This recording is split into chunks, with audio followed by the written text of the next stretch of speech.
بسم اللہ الرحمن الرحیم۔ دربار شاہی لگا ہوا تھا۔ سلطان محمود غزنوی تشریف لائے۔ تمام وزراء اور امراء بھی حاضر خدمت ہیں۔ بادشاہ سلامت کے ہاتھ میں ایک موتی تھا۔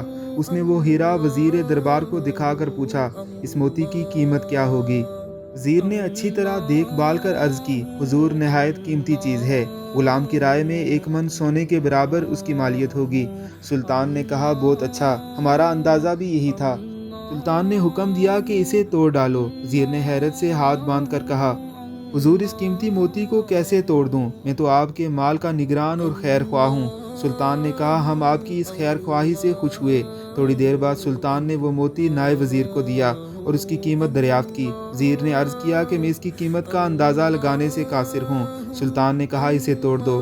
وہ عرض کرنے لگا، حضور ایسے بیش بہا موتی کو میں کیسے توڑ سکتا ہوں جس کا ثانی ملنا محال ہے، جس کی چمک دمک ایسی ہے کہ سورج کی روشنی مان پڑ جائے۔ سلطان نے اس کی فہم و فراست کی تعریف فرمائی۔ پھر چند لمحوں کے بعد وہی موتی امیر الامراء کو دیا اور کہا کہ اسے توڑ ڈالیے۔ اس نے بھی عذر پیش کیا اور توڑنے سے معذرت کی۔ بادشاہ نے سب کو انعام و اکرام دیا اور ان کی وفا شعاری اور اخلاص کی تعریف کی۔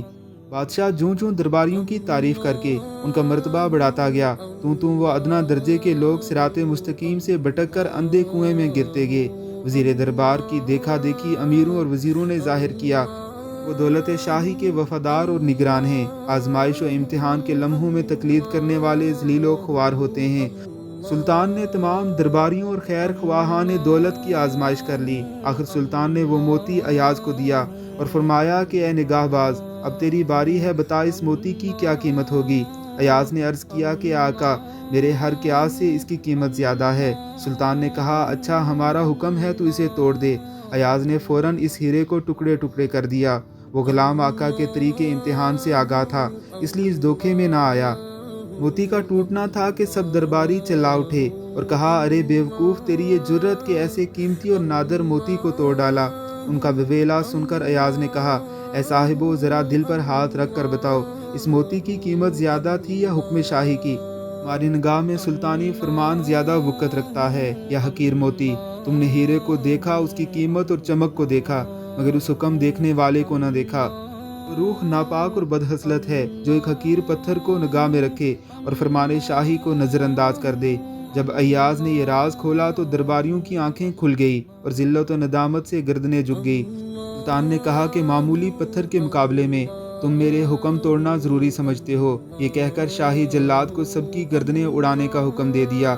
سب نافرمان تھر تھر کانپنے لگے۔ ایاز کو ان کی بے بسی پر رحم آیا۔ بادشاہ سے کہا کہ ان کی نافرمانی کا سبب محض آپ کا کرم اور صفت عفو کی زیادتی ہے۔ بے شک یہ بازی ہار گئے، مگر اتنا تو ہوا کہ انہیں اپنی غلطیوں کا احساس ہو گیا، اس لیے انہیں معاف کر دیجئے۔ بادشاہ نے ایاز کی سفارش قبول کی اور سب کو معاف کر دیا۔ جب انسان اللہ کے احکام کو بھول کر دولت و شہرت کے پیچھے بھاگتا ہو، ذلت و خواری اس کا مقدر بن جاتی ہے۔ ایاز مزاج شاہی کا رمز شناس تھا۔ اس نے ہیرے کی ظاہری چمک دمک سے آگے دیکھا اور حکم شاہی کو ہیرے پر ترجیح دی۔ اس سبب سے وہ مقرب ٹھہرا۔